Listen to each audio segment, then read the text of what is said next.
আবু জাহেল ঘোষণা দিল, খবরদার, হজের মৌসুম, হাজী সাহেবরা গোটা বিশ্ব থেকে আসবে, আমার দলের কর্মীরা তোরা যেটা করবি সেটা হচ্ছে হাজীদের কাছে যে বলবি মক্কায় নতুন এক পাগল আসছে, নতুন এক জাদুকর আসছে, নাম মুহাম্মদ। নাউজুবিল্লাহ পড়বেন না। খবরদার হাজী সাহেবেরা, এই পাগলের কাছে যেও না। সব হাজিরা গোটা বিশ্ব থেকে এসে মক্কার মিনা প্রান্তরে তাঁবুর ভিতরে ঢুকেছে, আর আবু জাহেলের টিম মেম্বাররা সব তাঁবুর ভিতরে উকি মাইরা কয়, খবরদার, নতুন পাগল আইছে। সবাই কয়, নাম কি? কয়, মুহাম্মদ। নতুন পাগল এসেছে, নাম মুহাম্মদ। নতুন জাদুকর এসেছে, তার নাম মুহাম্মদ। খবরদার, তার কাছে যেও না, তার কথা শোনো না, শুনলে তোমরাও পাগল হয়ে যাবা, তোমরাও পাগল হয়ে যাবা। সে এত বড় জাদুকর, মুহাম্মদ সাল্লাল্লাহু আলাইহি ওয়াসাল্লাম এত বড় জাদুকর, তার জাদু দেখলে, তার কথা শুনলে হাজবেন্ড ওয়াইফের মধ্যে সম্পর্ক বিচ্ছিন্ন হয়ে যায়। সে এত বড় জাদুকর, তার কথা শুনলে বাবা আর ছেলের সম্পর্ক ছিন্ন হয়ে যায়। সে এত বড় জাদুকর, তার কথা শুনলে বন্ধু বন্ধু আলাদা হয়ে যায়। খবরদার হাজী সাহেবরা, তোমরা হজ করতে এসেছো, করো, জমজমের পানি খাও আর খেজুর নিয়ে যাবা বাড়িতে, কিন্তু মুহাম্মদ সাল্লাল্লাহু আলাইহি ওয়াসাল্লামের কাছে যাওয়া যাবে না।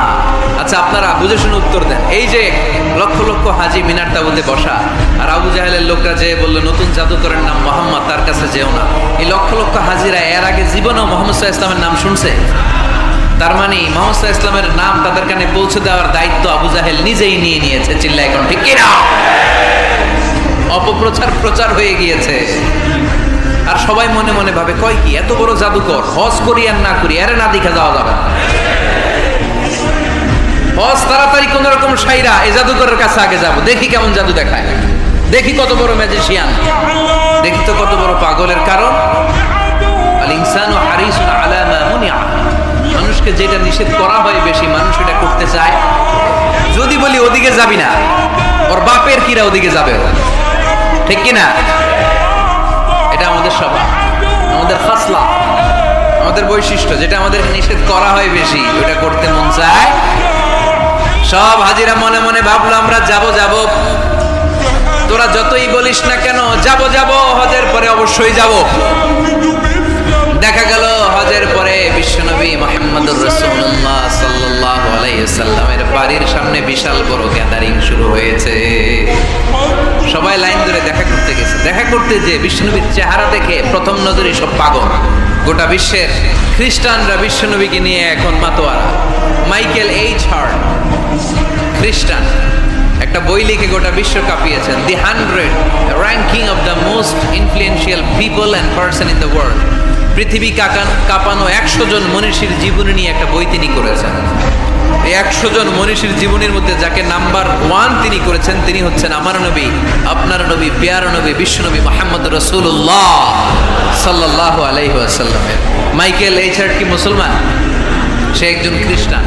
তার মানে ওয়া রাফা'না লাকা যিকরাক, বিশ্বনবীর সম্মান শুধু আমাদের মুখ দিয়ে প্রচারিত হয় না, ইহুদি, খ্রিস্টান, বৌদ্ধদের মাধ্যমেও বিশ্বনবীর সম্মানকে বাড়িয়ে দিচ্ছে কে?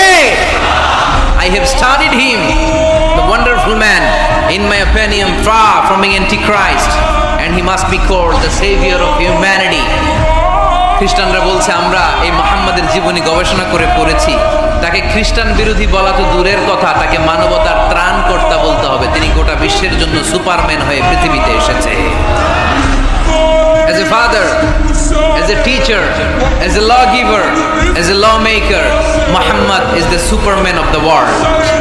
স্বামী হিসেবে, পিতা হিসেবে, নেতা হিসেবে, নবী হিসেবে মুহাম্মদ সাল্লাল্লাহু আলাইহি ওয়াসাল্লাম সাধারণ কোনো মানুষ নয়, তিনি গোটা বিশ্বের জন্য সুপারম্যান হয়ে পৃথিবীতে আগমন করেছে।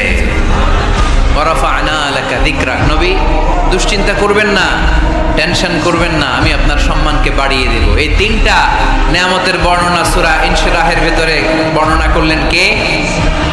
এরপরে রাব্বুল আলামিন বিশ্বনবীকে নেয়ামতের বর্ণনার ঘটনা শুনিয়ে বিশ্বনবীকে সান্ত্বনা বাণী শোনাচ্ছেন আর পড়ছেন, ফা ইন্না মাআল উসরি ইউসরান, ইন্না মাআল উসরি ইউসরা।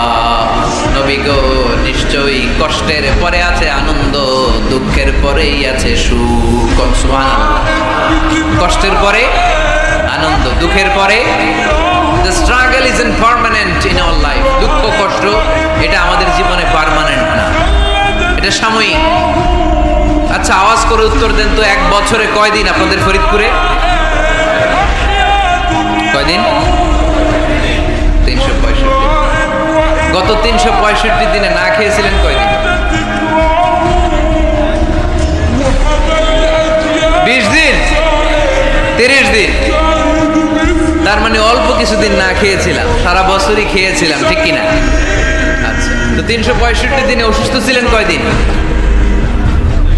4-5 দিন, কিংবা 20 দিন, কিংবা 1 মাস, কিংবা 56 দিন, কিংবা 65